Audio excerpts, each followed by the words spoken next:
নমস্কার বন্ধুরা, কেমন আছো? আশা করি তোমরা সবাই ভালো আছো। তোমরা যারা এখনো ভাবছো যে আমরা বাড়ি বসে কি কাজ করব, কি কাজ করে টাকা ইনকাম করব, সেই সকল বন্ধুদের জন্য বলছি একদমই চিন্তা নেই। বাড়ি বসে তোমরা সেলাইয়ের কাজ শুরু করো, আর সেলাইয়ের কাজ শুরু করে তোমরা টাকা ইনকাম করো।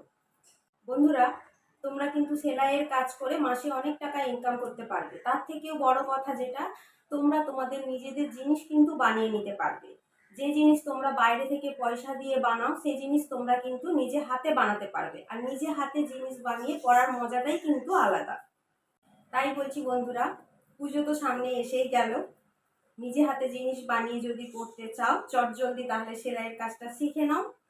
বন্ধুরা, আজকে আমি তোমাদেরকে দেখাবো যে খুব অল্প জিনিস নিয়েও কিন্তু সেলাইয়ের কাজ শুরু করা যায়।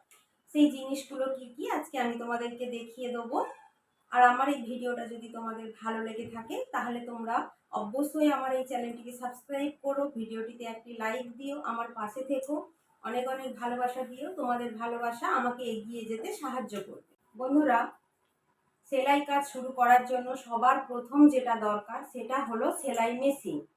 সেলাই মেশিন ছাড়া কিন্তু তোমরা সেলাইয়ের কাজ শুরু করতে পারবে না। তাই তোমরা প্রথমে সেলাই মেশিনটা কিনবে। তোমরা সিঙ্গেল মেশিনও কিনতে পারো আর ডবল মেশিনও কিনতে পারো। দুটো মেশিনই কিন্তু খুব ভালো, কোনো সমস্যা নেই।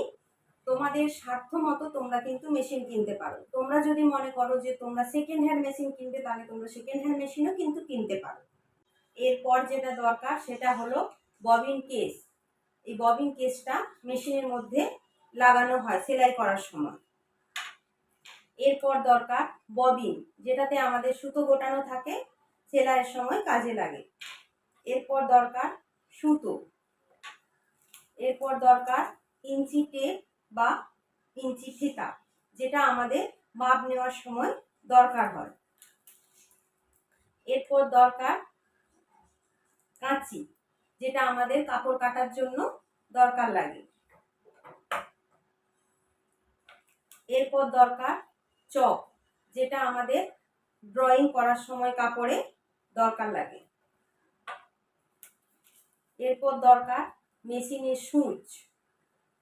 বন্ধুরা, অবশ্যই তোমরা কিন্তু একটু বেশি করে সুচ কিনে রেখো, কারণ তোমরা যখন প্রথম সেলাই শুরু করবে সুচ কিন্তু ভাঙতে পারে, তাই মেশিনের সুচটা রেডি রাখবে। এরপর দরকার হবে হাত সুচ। এরপর দরকার পড়বে এটা বন্ধুরা ওপেনার, মানে সুতো খোলা যায়, এতে সুতো কাটাও যায়। তোমরা যখন প্রথম সেলাই করবে তোমাদের কিন্তু একটু ভুলভ্রান্তি হয়েই থাকবে, তাই তোমরা এটা অবশ্যই রেখো সুতো খোলার জন্য। এরপর তোমরা নেবে একটা স্কেল। ছোট স্কেল নিলেও হবে, কাঠের স্কেল নিলেও হবে, অসুবিধা নেই, কিন্তু ড্রয়িং করার সময় স্কেলটা খুব কাজে লাগে। এরপর নেবে বল পিন। এই বল পিনটা কিন্তু যখন তোমরা কাপড় কাটিং করবে তখন কিন্তু খুব সাহায্য করবে। কাপড়ের মধ্যে আটকে নিলে কাপড় কিন্তু তোমার সরে যাবে না।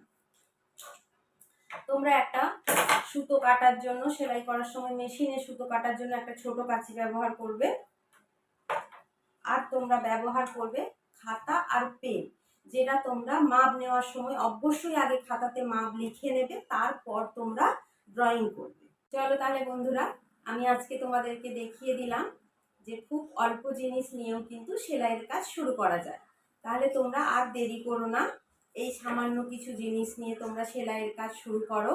সামনে কিন্তু পুজো এসে গেছে। পুজোর মধ্যে আমি তোমাদেরকে মেশিন চালানো থেকে শুরু করে চুড়িদার কাটিং, ব্লাউজ কাটিং সব কিছু কিন্তু খুব সহজভাবে তোমাদেরকে দেখিয়ে দেবো, যাতে তোমরা দেখলে শিখতে পারো।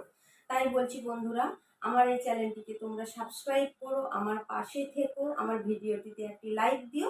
নমস্কার।